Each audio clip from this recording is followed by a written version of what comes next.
Helens, the biggest volcanic eruption in North America in nearly a century.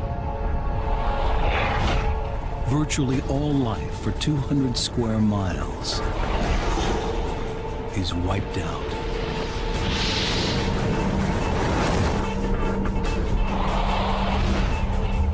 It seems impossible that life could ever return to this barren wasteland.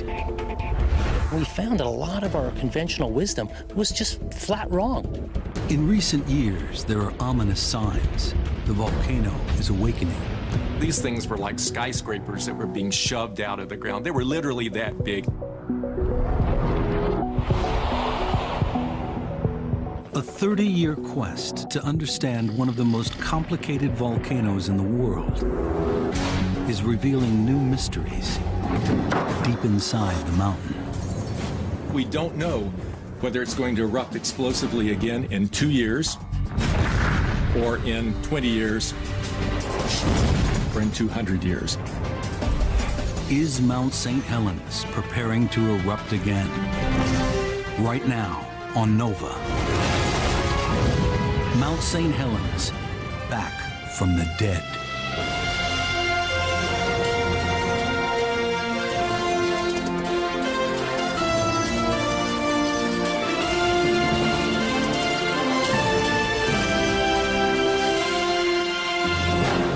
Major funding for NOVA is provided by the following. The David H. Koch Fund for Science, supporting NOVA and promoting public understanding of science. And the Corporation for Public Broadcasting, and by PBS viewers like you. Thank you.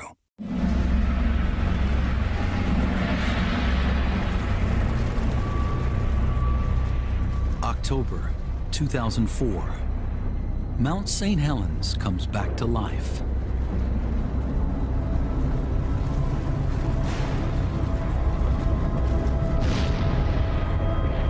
Steam and ash spew from the crater on the mountain's summit. We saw the boiling material come out of the ground. We saw that it was blasting up. It was dark and it was light at the same time. It made a plume that rose up over the rim of the caldera and came up to above our altitude to 10 or 12,000 feet. It's a frightening development.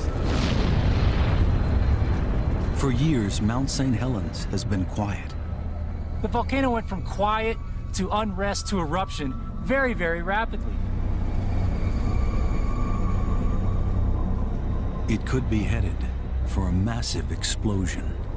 It seemed possible that we were headed toward an explosive eruption.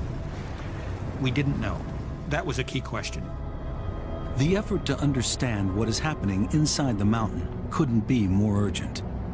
Is the volcano about to repeat the events of 3 decades earlier, when it shattered the tranquility of its peaceful surroundings?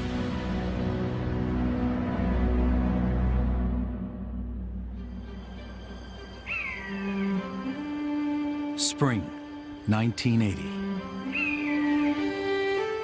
Mount St. Helens is one of the major peaks in the Cascade Mountains.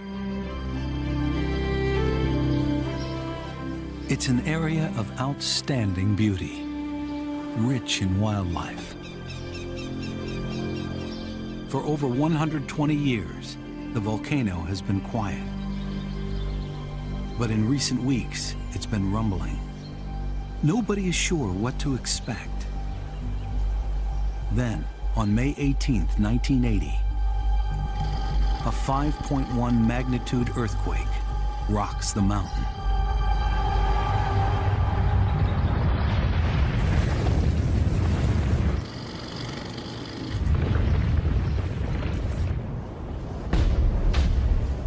Within 10 seconds, the volcano's northern flank collapses in the largest landslide in recorded history.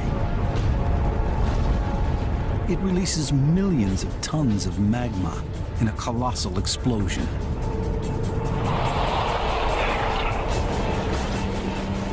A cloud of searing gas and rock, known as a pyroclastic flow, races over the surrounding countryside.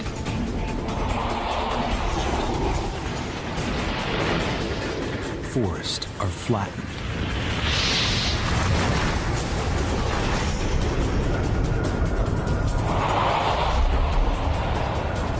4 miles below the summit, an enormous lake is choked with debris.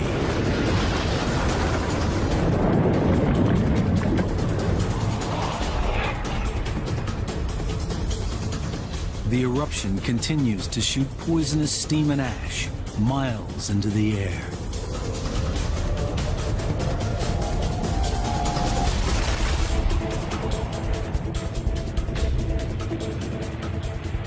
It was just, again, astounding is the best word to describe what happened in 1980 here at Mount St. Helens.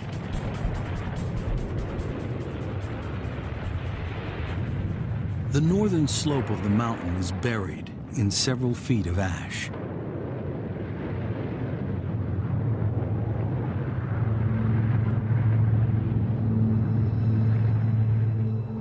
Virtually all life is extinguished. 57 people are dead. They include loggers, campers, scientists, and a reporter. Some are up to 13 miles away in areas considered safe. The plume of steam and ash rises miles into the sky for the rest of the day. The drifting ash cloud disrupts air traffic for hundreds of miles. The scale of the destruction is enormous.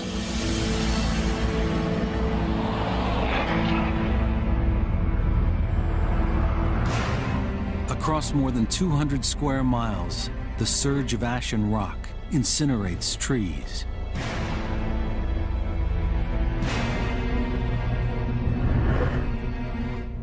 Thousands of birds from more than 100 species disappear. Billions of insects are gone. Deer and elk are wiped out.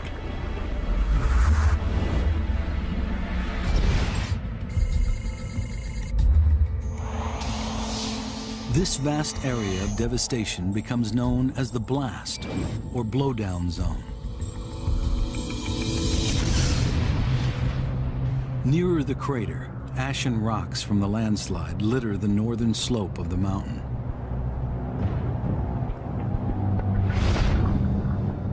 It looks like the moon. It's called the Pumice Plain. It's directly below the crater. 4 miles from the volcano, the enormous Spirit Lake is scarcely recognizable. The avalanche has lifted its bed more than 200 feet. The surface is smothered in dead trees. Hundreds of species of aquatic life, including insects, amphibians, and fish, are killed. It was black water, and it degassed and bubbled, and there was hot springs that were coming up. If you were to put your fingers into your wrist and wiggle them, you wouldn't even be able to see your fingertips. That's how grossly modified the water was. Mount St. Helens is now a lifeless jumble of shattered forest, rock, and ash. It's hard to imagine life will ever return.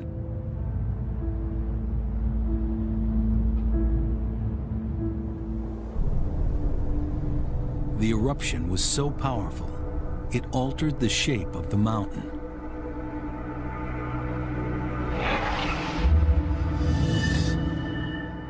Mount St. Helens was a typical cone-shaped volcano, known as a stratovolcano. But the landslide has torn 1,300 feet off the summit, leaving a gaping crater a mile wide and 2,000 feet deep.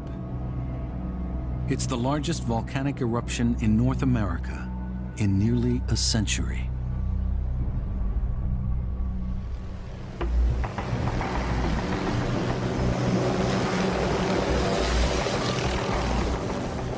Weeks after the eruption, scientists arrive at the crater. The volcano is still steaming and rumbling. It's a new and unfamiliar world. One of the first to arrive is Dan Zarishin. There's a tremendous amount of steam, and you can see that it was very hot. You didn't see red lava oozing out of the ground. You didn't see fantastic fire fountains. There was this constant background roar of rocks cascading down the crater walls. Occasionally, a very large rock, the size of the helicopter, would come bouncing down, and you could watch it. And it was almost slow motion because the crater was so large. More than 500 years ago, two massive explosions took place within 2 years of each other. They were nearly 4 times larger than May 1980. The mountain sits on one of the most active seismic zones in the world, the Pacific Ring of Fire.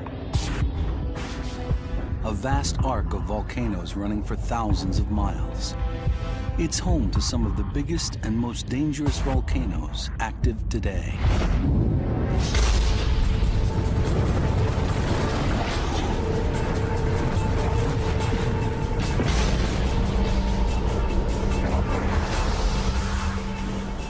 Here, the enormous plates making up the Earth's crust are being squeezed together.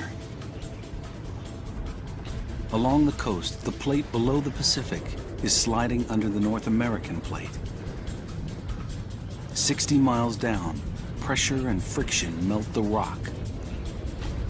Magma wells up. When it reaches the surface, it bursts out.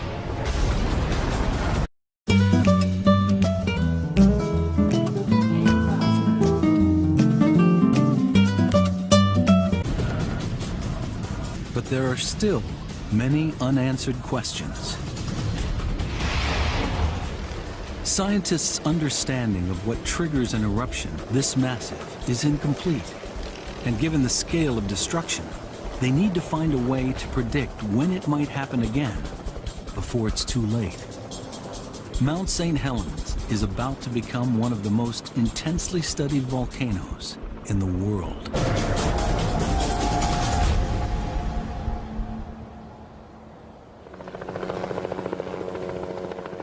The mysteries are not just geological. Biologists want to know if any life has survived and what its future will be.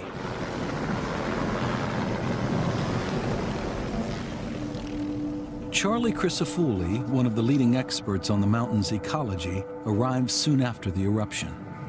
Nothing could have prepared me for the sights and sounds that I saw when I got here. It was complete and utter barrenness, and there was no sign of life whatsoever. His job is to survey the mountain, looking for any living things. It was just intriguing to think about how would life come back to this landscape? What would the pattern be? What would the rate be? Much of the mountain is still inaccessible, so he starts work in the blowdown zone, in an area some 8 miles downhill from the crater. We flew over in a helicopter very close to the ground. We would have these bumping, twisting flights across the landscape, following the contour. In the first 3 months, there's nothing but dead and uprooted trees. Then, he notices something. Signs of freshly disturbed earth. Lo and behold, in many locations, brown earth on top of the gray volcanic ash. Is there something down there? Crisafulli returns on foot to investigate.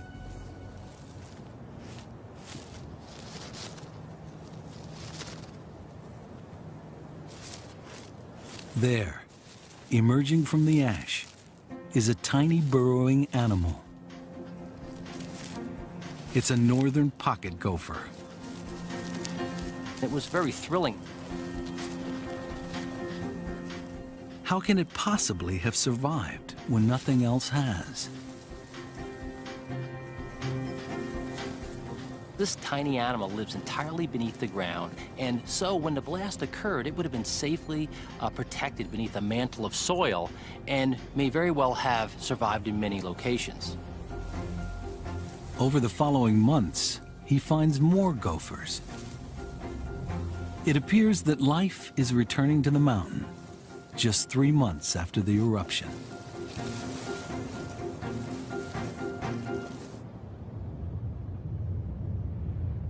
By fall, the volcano is still active. Plumes of steam and ash continue to shoot thousands of feet into the air. But something else is happening too. The crater floor appears to be moving. Is the mountain preparing for another major eruption?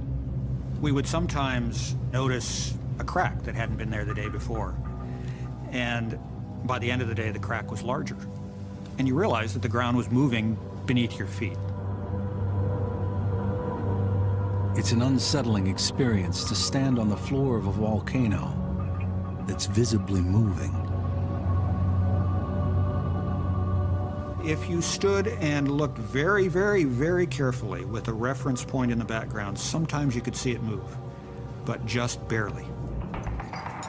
The scientists set up a time-lapse camera on a nearby ridge.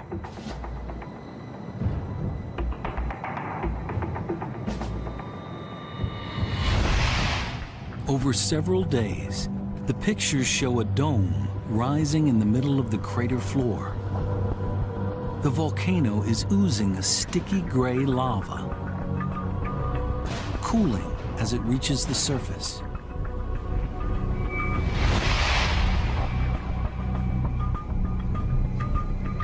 Over several months, the dome grows larger.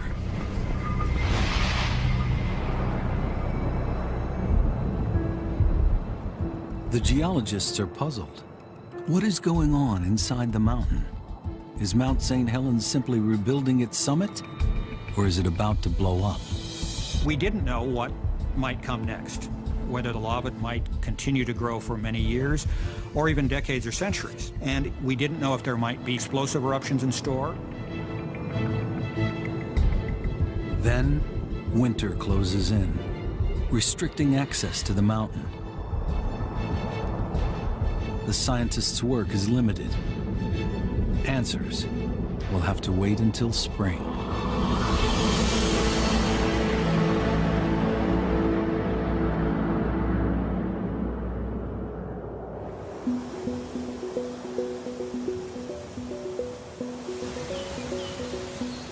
Spring, 1981. Nearly a year after the initial eruption, life returns to the hills and valleys of the Cascade Range. But on Mount St. Helens, the devastation of the previous year is still obvious. Despite the danger, Crisafulli moves closer to the active volcano's core. The pumice plain is buried in several feet of coarse ash. It's a dusty, barren wilderness. Life seems impossible. This is an area where super hot incandescent flows came down and killed all life that was here.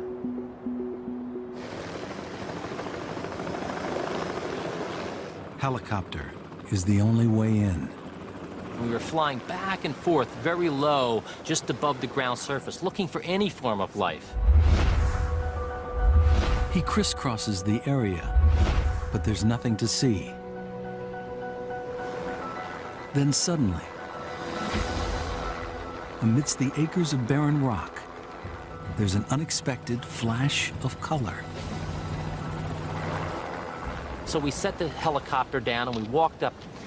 Right out in the center of the pumice plain, we saw a plant. At first, Crisafulli can hardly believe his eyes. It was a prairie lupin, a species that typically grows high in the slopes of Mount St. Helens. It's not only growing, it's flourishing. Not only had the plant established, but at that point was in full flower. And it was quite remarkable. When we saw the first one, we were very surprised. It's only 4 miles from the volcano's crater. It's the first sign of life in an area where everything has been extinguished. But how has the plant managed to grow in such a barren area? The answer is a special root structure that provides its own fertilizer. These are little factories where a bacterium works with the plant and provides nitrogen to the plant. In return, the plant provides the bacterium with simple sugars that it fixes through photosynthesis. And so this is a great relationship where you scratch my back, I'll scratch yours. This special process means lupins can grow in even the most inhospitable terrain. The lupin, like the gopher Charlie found earlier, is a pioneering species. It's really important in landscapes like Mount St. Helens because the volcanic material that fell on the ground tends to be really nutrient poor. The conditions are difficult, but can the lupin pave the way for other life to follow?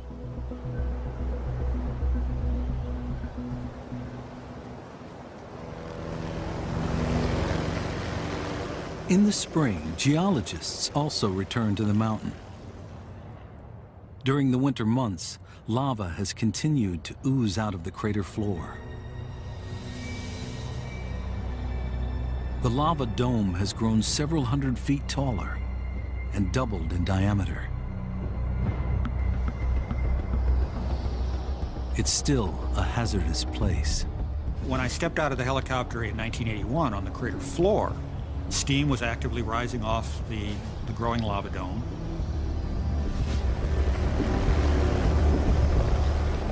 There was still a tremendous amount of noise. The rockfalls were constant, and 2,000 feet above your head used to be where the summit of the volcano was.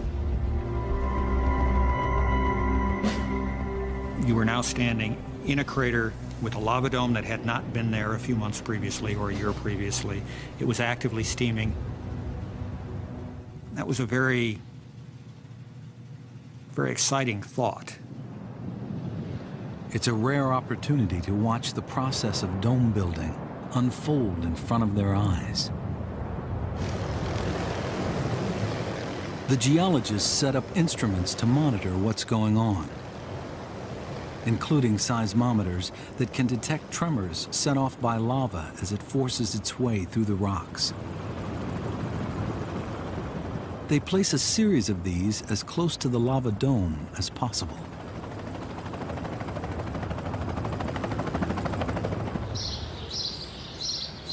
At the Cascades Volcano Observatory in southern Washington, the seismic data pours in.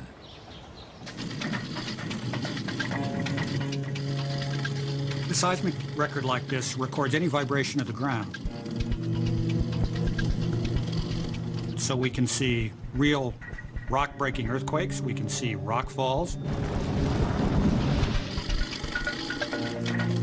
It's our job to try to understand what all those signals mean in terms of what the volcano might do. The first traces reflect extreme activity. Here you see the record is almost continuous. One earthquake after the other. Bang, bang, bang. The seismic signal is essentially continuous.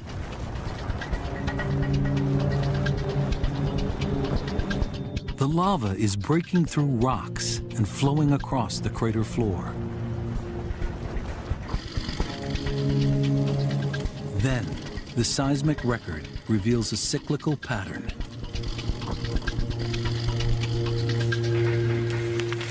For periods of weeks to months, earthquake activity in the crater would be pretty quiet. The lava is no longer flowing. And then a few days later, we might see a pattern like this, more and more of these very sharp earthquakes. It's the sign of lava on the move again, forcing its way through the ground.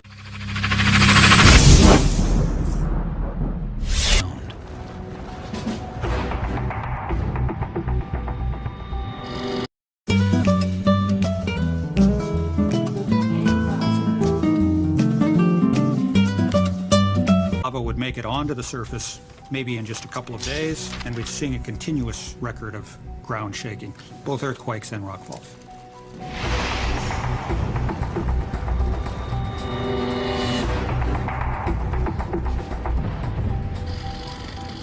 Then, after a period of dome growth that might last a few days or a few weeks, it goes quiet again.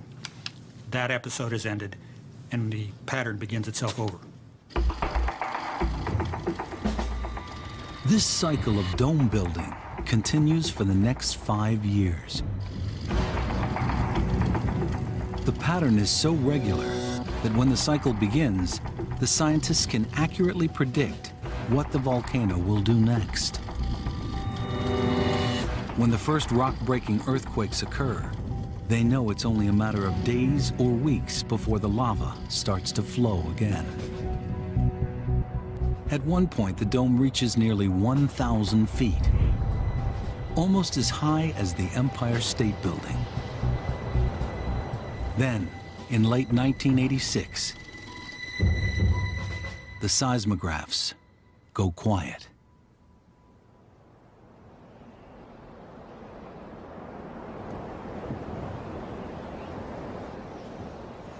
It was pretty clear that that period of dome building had ended. But for how long? Has the mountain gone back to sleep? It wasn't clear when the mountain had gone back to sleep now for centuries or whether it was going to just go back to sleep for a couple of years. It seems the pattern has changed. For 6 years, the scientists have been able to predict what the mountain will do next.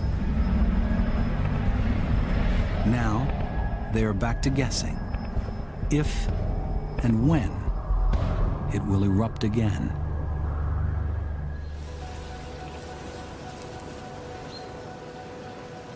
But even if the volcano has gone to sleep, the wildlife continues to bounce back.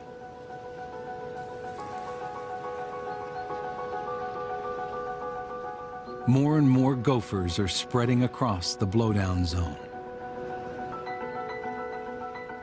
Lupins are colonizing the pumice plain. And what's happening at Spirit Lake is remarkable.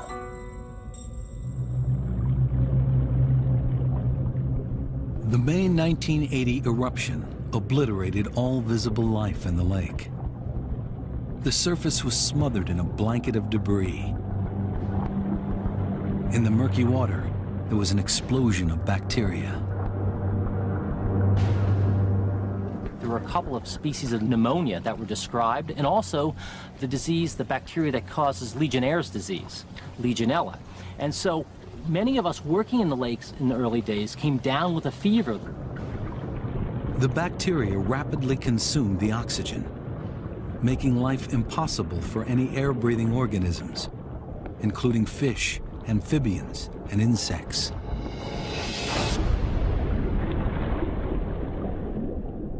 We said it's going to be decades and decades before this resembles anything like a typical lake in the Cascade Mountain range. Well, we were surprised because that's not exactly what happened.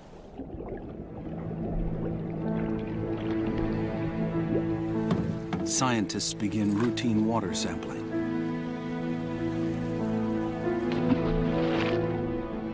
It's a unique opportunity to see if and when life will return from the dead.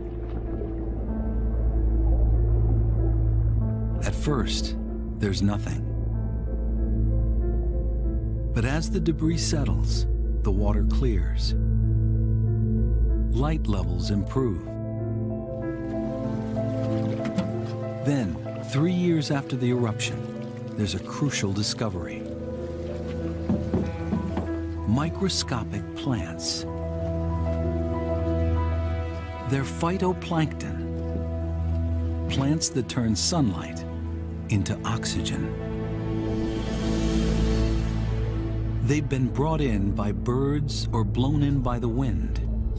They are the basic building block of aquatic life. Over the following months, As light levels continue to improve, the plankton population grows. In fact, between 1983 and 1986, 135 different species of these tiny plants had colonized the lake. They provide the oxygen and also the prey for the food web. Sunlight, oxygen, and food. Several years after its complete destruction, Spirit Lake is coming back to life.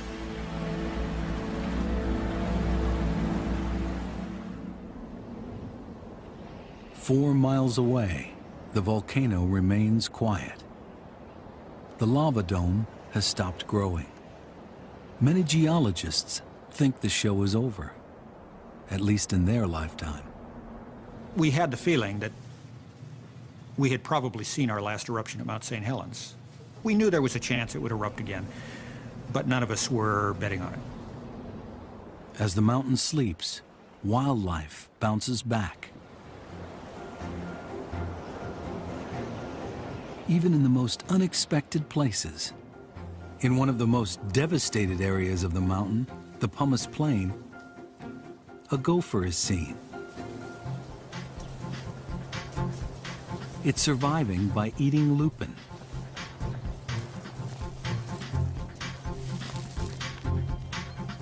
Lupins provide the food. Gophers enrich the pumice by burrowing their way through the ash. They mix in fresh soil and help new plants to spread.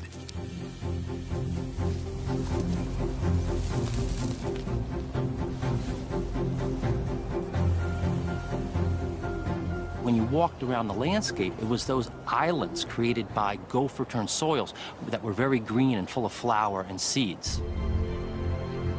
The gophers also play another role in helping wildlife spread. Crisafulli finds a salamander in a gopher's tunnel. What's interesting about the gopher is they create kilometers of underground tunnel systems. Elk are returning to the area, helping to expand this amazing web of life.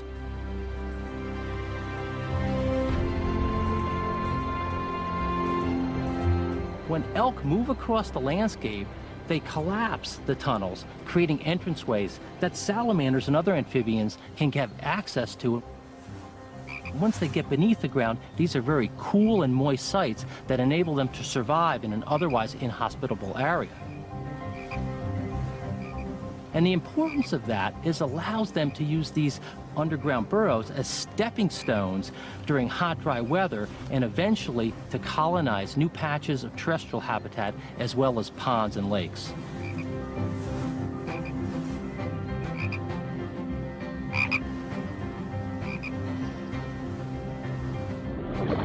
Spirit Lake now teems with amphibians.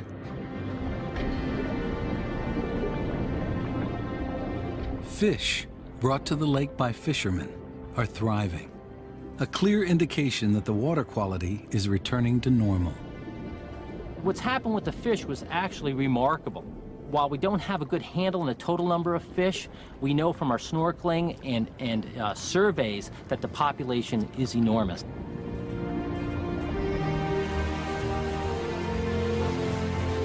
Spirit Lake is beginning to resemble a typical mountain lake. Just over a decade after the eruption, life is flooding back to the slopes of Mount St. Helens.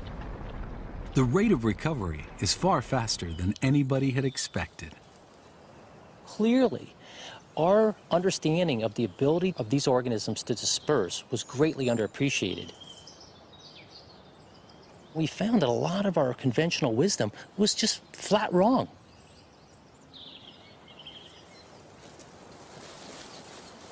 Then, as life recovers, new threats emerge. In September 2004, the seismographs at the Cascades Volcano Observatory pick up a new series of tremors deep below Mount St. Helens. The volcano has woken up. John Pallister takes a helicopter to investigate.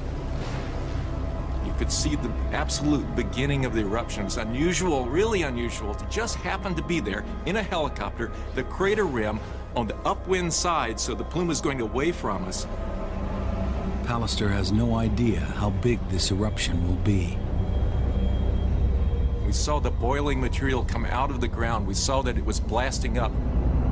It was dark ash coming out and light steam coming out at the same time. It made a plume that rose up over the rim of the caldera and drifted downwind. The speed and suddenness of the eruption catches everybody by surprise. The volcano went from quiet to unrest to eruption very, very rapidly.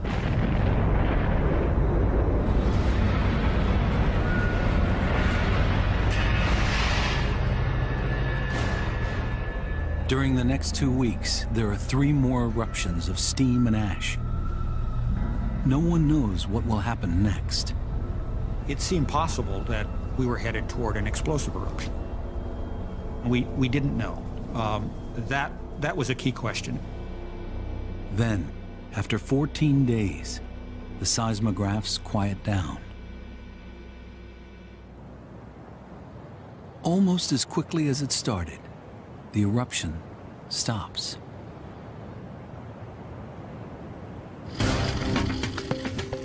But then something strange happens. Over the next few weeks, the seismographs pick up a new pattern of tremors the geologists have never seen before.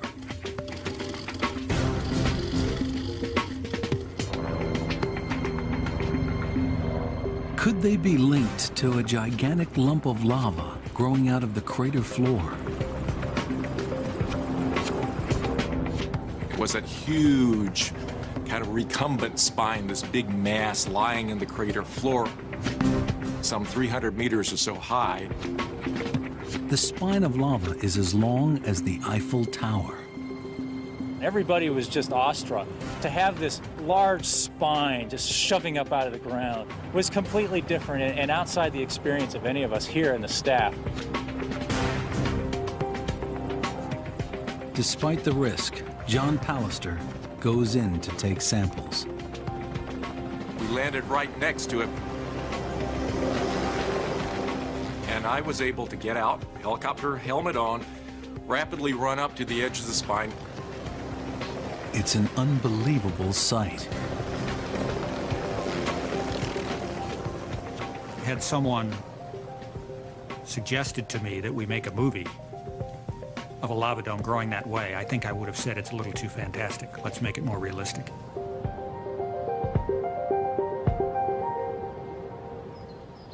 At the observatory, where geologists have been puzzling over the strange seismic traces, they now realize what they are. They're the unique autograph of the giant spines as they push their way out of the ground.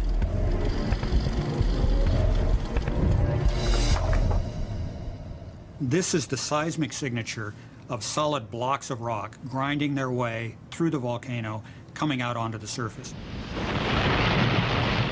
As they do, they make these small seismic signals, one just like the other, just like the other, very repetitive. We came to call them drum beats. The drum beats continue for several years. Spine after spine of solid lava emerges from the crater floor. It's unlike anything geologists have seen on Mount St. Helens. Now, spine doesn't do justice to these things. These things were like skyscrapers that were being shoved out of the ground. They were literally that big. Sometimes the blocks grow at a rate of 16 feet a day. Then they collapse. Seen through a time-lapse camera, one solid lump of lava after another pushes up through the crater floor. The process is mystifying. What do the spines mean? Why was the eruption in 2004 so different than the style of eruption in the 1980s? Why in the 1980s did you have this more fluid lava that created these sort of short, stubby lava flows?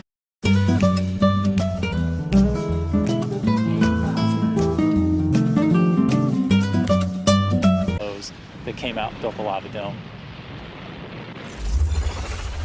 Whereas in 2004, you basically had solid rock being pushed up in the ground. There's one urgent question. Is the volcano building up to another major eruption? Trying to make sense of what was going on was a challenge. Trying to understand how the eruption was going to progress was a challenge. We had lots of discussions about whether or not it was going to be an explosive eruption, whether it was going to be another dome-building eruption. There is one way to find out. Analyzing samples of the lava might explain the mysterious solid blocks and what they mean for the future.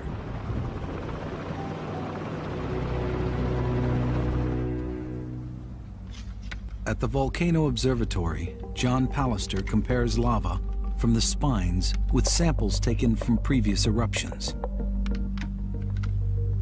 Could there be something in their composition that explains why the mountain sometimes pushes up spines,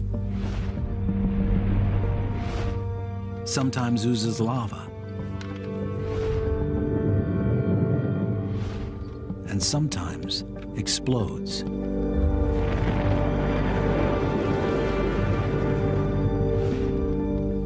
Pallister begins with a sample of the lava that erupted so explosively in May 1980. He's immediately struck by the large areas of blue. Okay, so what's important about this 1980 rock is the abundance of this blue area, and that's basically bubbles. Now that's not a mineral, that's just open space in the thin section. That's where gas bubbles were. This sample would float in water, it had so much gas in it. The gas comes from water, a component of the magma. As magma rises, changes in pressure turn the water into gas. The gas pressurizes the magma. It's what gives volcanoes their explosive force. 1980 had a lot of gas in it, so it exploded, tore itself apart in a tremendous explosive eruption.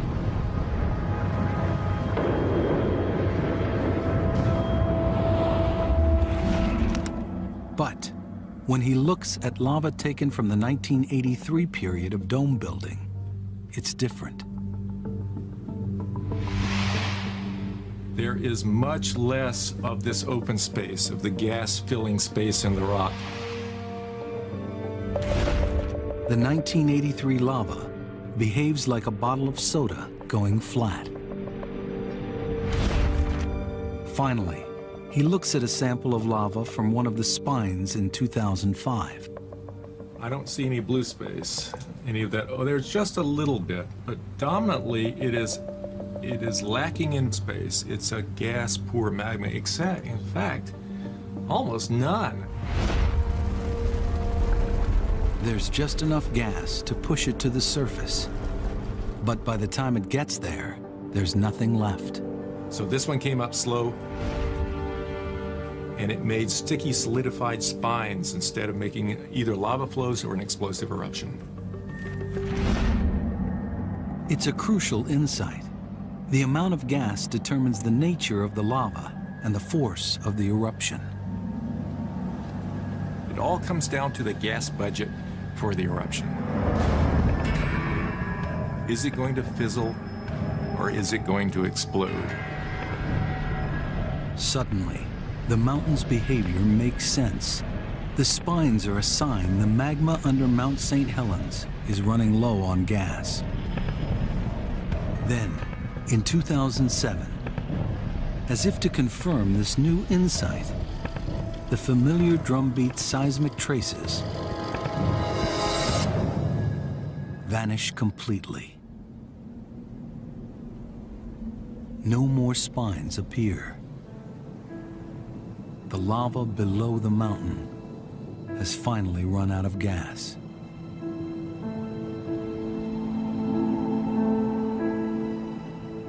How long will it take the mountain to build up enough gas pressure for another eruption?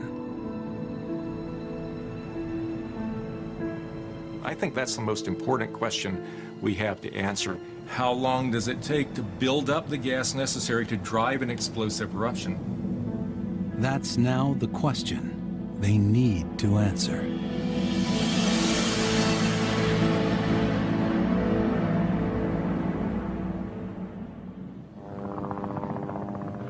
Geologists go back to the mountain to look for clues.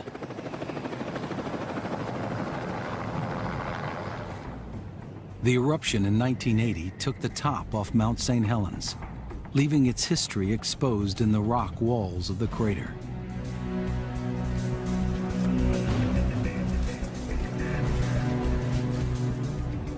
Most of the important previous eruptions are marked by different colored bands. The lower part of the walls where you see gray and some yellows and some pinks, they're all part of the older edifice of Mount St. Helens. These rocks, which make up the bottom half of the rock face, are around 16,000 years old. Then if you look higher on the wall, near the top, you see darker colors. And those are rocks that began erupting about 3,000 to 2,500 years ago. So by looking at what we call the stratigraphy and this magnificent exposure of the rock types in the crater walls, we can piece back the puzzle and understand the history as far as eruptive activity at Mount St. Helens. Do the rocks give any indication how long it takes to build up enough gas between eruptions for the sleepy mountain to awake again?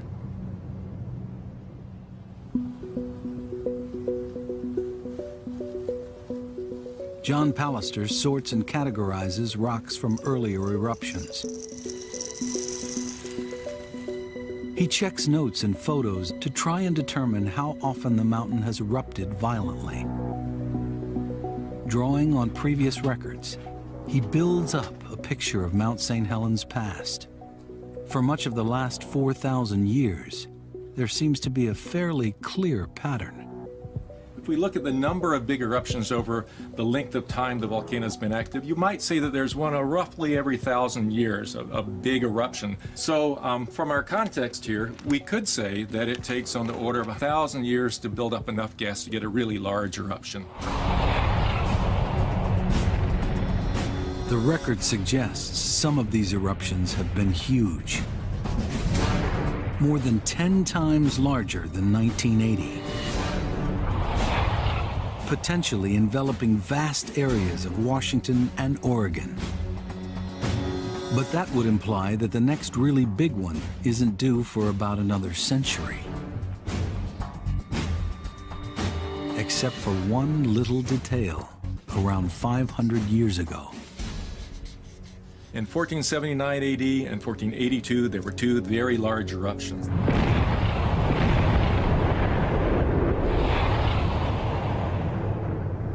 So the volcano is capable of surprising us in producing two highly explosive eruptions in a span of less than 3 years. Both these eruptions were much bigger than May 1980. There is no straightforward pattern.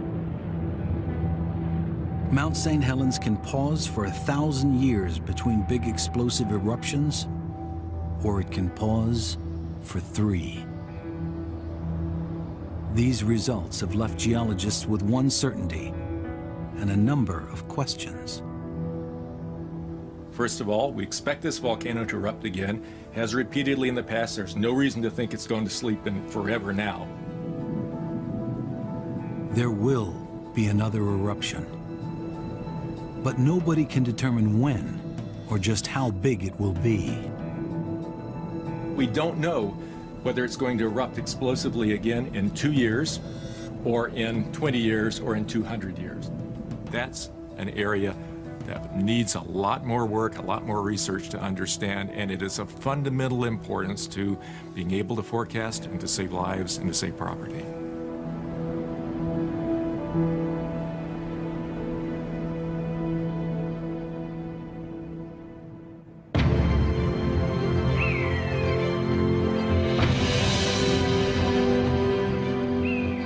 30 years, Mount St. Helens has led scientists on an extraordinary journey of surprise and discovery. When they surveyed the destruction in the early 1980s, nobody could have predicted the speed with which life has returned. It was another form of an eruption. It was an eruption of nature. Nature marched back with a vengeance. Mount St. Helens has revealed a rich and complex web of life that has never been documented before. Today, the slopes of the mountain are a living testimony to the miraculous ability of nature to return from the dead. Each time you would come out here and there would be a surprise. Something would be unveiled, something that you hadn't seen before. Perhaps it would be a new species of spider or a new species of beetle. Nature is very resilient, and that is the take-home message from 30 years of ecological work on the Mount St. Helens volcano.